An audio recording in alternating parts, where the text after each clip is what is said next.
नैबे मुलुग आबहावा मुलुग सानाव गोबां बिफां लाइफां गायदों बेवहाय बेसेबांसो फुलि गायनाय जाखो? ओरैनो नैबे 5 जुन बेयाव दा जोङो एबसु आरो मानास मावजिगेन्द्रि रिक्रुटमेन्ट ससाइटि बे मोननैजों लोगो नांनानै आरो नैबे सेपना बे जायगानि गामिनि मानसिफोरखौ लानानै मथा मथि 10,000सो दंफांखौ गायनाय जाबाय दिनैनि दिनाव।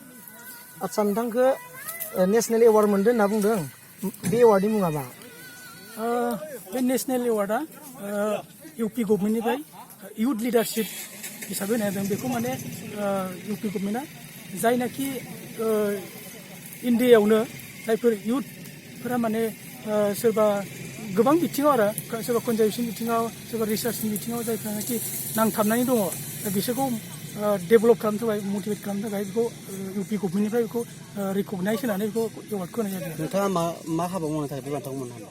आङो 2003निफ्रायनो नैबे मानास मावजिगेन्द्रि रिक्रुटमेन्ट ससाइटियाव माने जरित दं आरो 2003निफ्रायनो जोङो बै समनिफ्रायनो जिथिया माने माबाया बिटिसिआ एग्रिमेन्ट जादोंमोन बे समनिफ्राय जोङो बे मानासखौ फिनै जोङो बेखौ रैखा खालामफिननांगौ होननानै जोङो मोनसे आन्चलिक एबसुनिफ्राय बेखौ इनिसिएटिभ लानाय जादों। फार्स्ट प्रिन्स भिलेजाव जेसेबां माने सिखारिफोर दंमोन सिगाङाव मैहुर खालामग्रा बिसोरनि न' थांनानै जोङो एबसुफालनिफ्राय बिसोरखौ सिगां बुजायग्रोनाय जादों।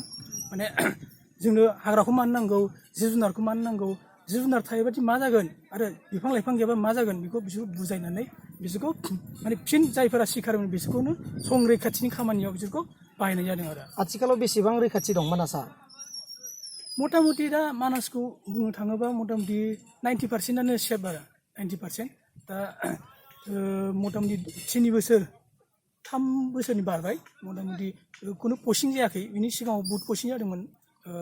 जिखिनि पबितर आरो काजिरङानिफ्राय गान्दा लाबोदोंमोन बेयाव गोदानै नागारफैफिनदोंमोन बेयाव मथा मथि बुहुत पस्टिं जादों, सिखार जादों। खिन्थु नैबे दा रानिं 3 बोसोराव खुनु पस्टिं जायाखै आरो दा। नोंथाङा इयुनाव मा हाबा मावनायनि थांखि दं? इयुनाव जोङो माने आंथ' ससाइटि हिसाबैसो मावदों नालाय दा जोङो ससाइटिखौ लानानै जोङो मानास मावजिगेन्द्रि रिक्रुटमेन्ट ससाइटिया जोङो बे आबहावानि सायावनो बांसिनै जोङो नोजोर होनानै खामानिखौ मावगासिनो दङ। संरैखाथि होनाय मेनलि जोङो मानासनि सिङाव थानानै जोङो पेट्रलिं होयो। दा जोङो डिपार्टमेन्टजों जयेन्टलि पेट्रलिं खालामो।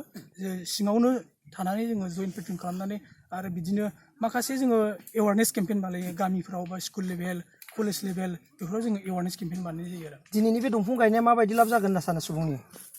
दा दिनैनि बे दंफां गायनायाव आङो गोबां लाब जागोन होननानै सानो। मानो होनबा बेयाव सिगाङाव जेरैबायदि बेयाव नैबे रायजोफोरा माने दंफांनि भेलुखौ बुजियाखैमोन।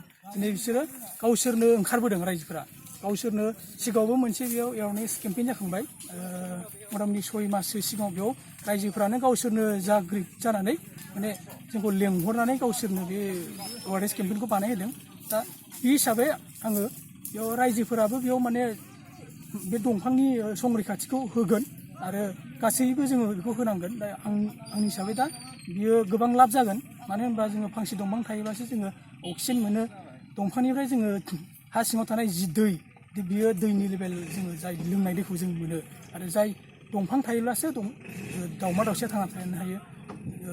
बिनि फिथाइखौ जानानै मासे दाउआ मा ओरैबायदि दंफां दङ जायफोर दंफांनि फिथाइया दाउ जायागौमानि बे बिफांनिफ्राय माने बेगरनिफ्राय रज'आ। जेरैहाय जोङो फाख्रि दंफां फाख्रि बेगरा जेब्लानोखि दाउआ जाया बिनि बेगरनिफ्राय मालाबाबो बेगर रज'आ।